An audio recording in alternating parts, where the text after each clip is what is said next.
آفتاب Khan India سے، دن میں کئی بار ہم بستری کرنے سے کیا ہر دفعہ غسل کرنا پڑے گا یا ایک ہی دفعہ کافی ہوگا؟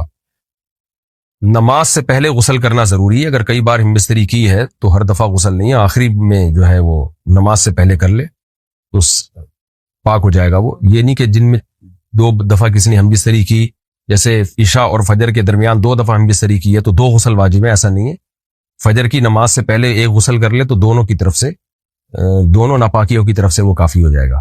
محمد ندیم صاحب انڈیا سے پوچھتے ہیں اگر پارٹنرشپ میں کوئی کاروبار کیا ہو اور اسے الگ کیا جائے تو کیا یہ جائز ہے؟ پارٹنرشپ میں جب چاہیں ختم کر سکتے ہیں. اپنے پارٹنر سے آپ بولیں بھائی میرا کاروبار ختم کرو. البتہ اگر ایگریمنٹ ہوا تھا کہ 5 سال سے پہلے کوئی بھی شریک جو ہے، پارٹنر جو ہے، اسے کاروبار ختم کرنے کی اجازت نہیں ہوگی یا 10 سال سے پہلے، تو پھر اس مدت کو تک معاہدے کو پورا کرنا لازم ہے.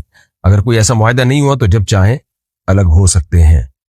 البتہ اس میں ایک مسئلہ ہے کہ اگر پارٹنر کے الگ ہونے سے کاروبار کو، پورے سیٹ اپ کو دھچکا لگ رہا ہو بہت خطرناک قسم کا، تو پھر اس طرح سے شرکت کو ختم کیا جائے گا کہ کاروبار کو بڑا نقصان نہ ہو. تو وہ پھر کوئی اسپیسیفک کسی کا بزنس ہو، کاروبار ہو، تو وہ اس کی تفصیل بتا کے مسئلہ پوچھ سکتا ہے. عورت کا میک اپ کرنا کیسا ہے؟ جائز ہے بھائی. اشاق اورنگزیب انڈیا سے، انسان پر آنے والی مصیبت اس کی بدعمالی کی وجہ سے ہے یا اللہ آزما رہا ہے، یہ کیسے پتہ چلے گا؟ بہت اچھا سوال ہے میرے بھائی. اگر مصیبت آنے سے دل اللہ کی طرف مائل ہو رہا ہے، گناہوں سے بچنے کا خیال آ رہا ہے، تو یہ مصیبت، یہ اللہ کی رحمت ہے. اور اگر مایوسی پیدا ہو رہی ہے اور زیادہ بیزاری پیدا ہو رہی ہے، نمازوں سے اور دور ہو رہا ہے، تو یہ اللہ کا عذاب ہے. تو یہ بہت بڑا ایک تھرمامیٹر ہے، معیار ہے یہ ناپنے کا کہ یہ مصیبت اللہ کی رحمت ہے یا اللہ کی طرف سے عذاب ہے. جب عذاب ہوتا ہے نا تو انسان اس میں، مصیبت میں اللہ کے قریب نہیں ہوتا بلکہ اور دور ہو جاتا ہے اور برا بلا کہنا شروع کر دیتا ہے معاذ اللہ تعالیٰ کو. قاری کے لیے بچوں کو مارنا جائز ہے یا نہیں؟ مارنا تو دور کی بات، ہاتھ لگانا بھی اس زمانے میں جائز نہیں ہے. اس پہ بالکل سختی سے پابندی ہونی چاہیے. اور آپ لوگ نگرانی کیا کریں اپنے بچوں کو، جب مدرسے میں یا اسکول میں بھیجتے ہیں ان کو پہلے بتا دیں قاری صاحب صرف اس بچے کے سر پہ آپ ہاتھ رکھ سکتے ہیں، اس کی باڈی کو ٹچ کرنے کی اجازت نہیں ہے. مارنا تو بہت آگے کی بات ہے، یہ بہت ہی فضول کام ہے. میں نہیں کہہ رہا سارے قاری مارتے پیٹتے ہیں، لیکن بہت سے قاری جنگلیوں درندوں کی طرح مارتے ہیں جو ہم نے اپنی آنکھوں سے دیکھا ہے. ہڈی تک توڑ دیتے ہیں وہ بچوں کی. تو ماں باپ کو پتہ ہی نہیں ہوتا، بچے ڈرے ہوئے ہوتے ہیں، شکایت بھی نہیں لگا رہے ہوتے. اسی طرح گاؤں دیہاتوں میں جو اسکول ٹیچر ہیں وہ بھی یہی جلاد بنے ہوئے ہوتے ہیں، ڈنڈوں سے پکڑ کے کوٹ رہے ہوتے ہیں. تو ماں باپ پہ ہاتھ اٹھانے کی بچے پہ ہاتھ اٹھانے کی اتھارٹی صرف اس کے باپ اور اس کی ماں کو ہے، یا اس کے چچا ماموں جو بہت ہی قریبی ہیں، وہ بھی اعتدال کے ساتھ، وہ بھی بے اعتدالی کے ساتھ لیں. باقی کسی کو بھی اجازت نہیں ہے کہ بچے پہ مارنا دور کی بات، میں بار بار بتا رہا ہوں، ہاتھ لگانے، پیار کرنے کی بھی اجازت نہیں ہے. بھائی باڈی کو ٹچ ہی نہیں کرنا ہے. بچہ وہاں بیٹھے گا فاصلے کے ساتھ قرآن سنائے گا. اور اگر آپ کہتے ہو بچہ سختی کے بغیر پڑھ نہیں رہا تو ماں باپ کو بتا دو میرے بس کا نہیں ہے، مجھ سے نہیں پڑھ رہی ہے، میں ہاتھ نہیں لگاؤں گا، اس کو ماروں گا نہیں ہے. اور یہ بیکار باتیں ہیں. قاری لوگ اپنی ٹھڑک پوری کر رہے ہوتے ہیں، بچوں کو مار مار کے جنگلیوں کی طرح کوٹ کے. بعض قاری، سارے نہیں ہوتے ایسے، ہم نے بھی پڑھا ہے قاریوں سے، اللہ کا شکر ہے ہمیں کبھی ہاتھ بھی نہیں لگایا انہوں نے.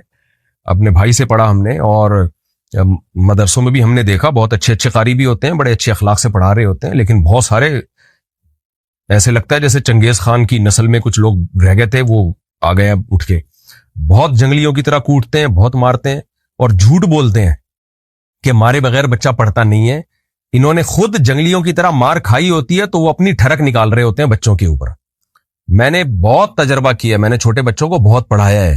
یہ تو اب میں جامع الرشید میں بڑی کلاسیں پڑھا رہا ہوں نا، مجھے کیونکہ وہاں ٹیچنگ میں 25 سال ہو گئے مجھے ٹیچنگ کی لائن میں. تو اب جا کے بڑی کتابیں، جب ظاہر ہے مدرسے میں ٹائم گزرتا ہے تو پھر بڑی کتابیں ملتی ہیں، ورنہ ہم نے تو بچوں کو پڑھایا ہے. مجھے تو نہیں یاد پڑتا کہ میں نے کبھی کسی بچے کو تھپڑ بھی مارا ہو. سب ماشاءاللہ پڑھ کے دیے، سب کے نمبر اچھے آتے تھے.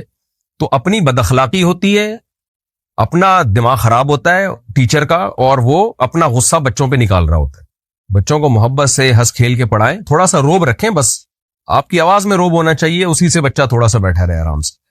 تو اور بچے کو تو ایک دوسرے کے ساتھ مل جل کے ایسے شوق سے پڑھتے ہیں، جب 2-4 بچے بیٹھے ہوں تو مقابلے میں پڑھنا شروع کر دیتے ہیں. تو یہ ٹرینڈ بالکل ختم ہونا چاہیے. کہ کوئی قاری بچے پہ ہاتھ اٹھائے، اور اس کے یہ کہ شرعن جائز ہے ناجائز ہے اس بحث میں نہ پڑیں. اس زمانے میں بہرحال ناجائز ہے. کیمرے لگوائیں مسجدوں میں، مدرسوں میں، کہ کوئی ہاتھ بھی نہیں لگائے، اور بہت سخت پنشمنٹ رکھیں اس پہ. بھائی مارنا دور کی بات، تو نے یوں کیوں پکڑا اس کو؟ یہ تیرا کیا لگتا ہے بچہ؟ تو یوں کیوں پکڑ رہا ہے بچے کی چٹکی کیوں لے رہا ہے؟ تو پیار کیوں کر رہا ہے بچے کے چہرے پہ؟ یہ بہت سختی کرنی پڑے گی اس زمانے میں، کیونکہ یہ فساد کا دور ہے، یہ شہوت پرستی کا دور ہے، یہ تقوی للہیت کا دور نہیں ہے. شادیاں ہوتی نہیں ہیں، اور فحش فلمیں دیکھ دیکھ کے ہر آدمی ٹھرکی بنا ہوا ہے. شادیاں کرتے نہیں ہیں، اور کرتے بھی ہیں تو جب پورے ٹھرکی بن چکے ہوتے ہیں اس کے بعد جا کے شادی کرتے ہیں. وہ شادی کے بعد بھی ٹھڑکیں ختم نہیں ہوتی ان لوگوں کی. تو وقت پہ شادیاں نہیں ہو رہی ہیں، پھر فحش فلمیں، پھر میڈیا پہ سب چیزیں شہوت کو برانگیختہ کر رہی ہیں. پھر جب ٹیچر کے سامنے آ کے پیارے پیارے سے بچے بیٹھے ہوئے ہوتے ہیں تو وہ ٹھڑک وہاں پوری کر رہا ہوتا ہے اپنی، اور کبھی پیار کر رہا ہوتا ہے، کبھی گود میں بٹھا رہا ہوتا ہے. کبھی بھی دیکھیں اس کو ویسی کی تیسی کر دیں. اور اپنے چھوٹے بچوں کو بھی جب لے کے جایا کریں نا سفر میں، تو ان کی بھی کیئر کریں. آپ کے دوست فری ہو رہے ہیں، بچے کو گود میں بٹھا رہے ہیں، آپ بولیں بھائی ہمیں آپ کی نیت پہ کوئی شک نہیں، آپ نیک انسان ہو، لیکن یہ گود میں بٹھانا ٹھیک نہیں، نیچے بٹھائیں آپ اس کو. اس میں وہ آپ کو بد اخلاق کہے، کچھ بھی کہے، کوئی فرق نہیں پڑتا اس سے. تو بچے کو کبھی نہ کسی کے گود میں بیٹھنے دیں، نہ بالکل ایسے اس کو جو ہے وہ پیار کرنے دیں گال پہ اور چٹکیاں لینے دیں. یہ پیار کرنا بس سر پہ ہاتھ رکھو کافی ہے اتنا، اور مسافہ کرو بس. ہاں بہت چھوٹا بچہ ہو، جیسے 2 سال کے 2.5 سال کے چھوٹے گود والے بچے ہوتے ہیں تو وہ ایک الگ بات ہے. لیکن 7 سال 8 سال یا 6 سال کے بچے ہوں یا بچیاں ہوں، ان سب میں احتیاط ضروری ہے. میں نے بہت دیکھا ہے بچوں کو قاری لوگ مارتے بھی ہیں، اور جو ہے بہت بعض قاری ظاہر ہے سب نہیں ہوتے، بار بار یہ لفظ میں دہرا رہا ہوں، تو اس کا بہت زیادہ خیال کرنا ضروری ہے. خلاصہ آپ کے سوال کا یہ نکلا، آپ نے جو پوچھا قاری کے لیے بچوں کو مارنا جائز ہے یا نہیں، جواب یہ ہے کہ مارنا تو دور کی بات، ہاتھ ٹچ کرنا بھی جائز نہیں ہے اس زمانے میں، لگانا بھی ہاتھ جائز نہیں. میں جہاں پڑھاتا ہوں وہاں سے مسجد 1.5 کلومیٹر دور ہے، اور میرے پاس بائک نہیں ہے، مجھے پیدل جانا پڑتا ہے، اور اصل مغرب اور عشاء کا ٹائم اتنا کم ہوتا ہے کہ میرا سارا وقت راستے میں چلا جاتا ہے. ایسے میں اگر میں گھر میں اصل مغرب عشاء ساتھ پڑھ سکتا ہوں، اگر گھر سے مسجد بہت دور ہے تو مجبوری میں آپ گھر میں نماز پڑھ سکتے ہیں.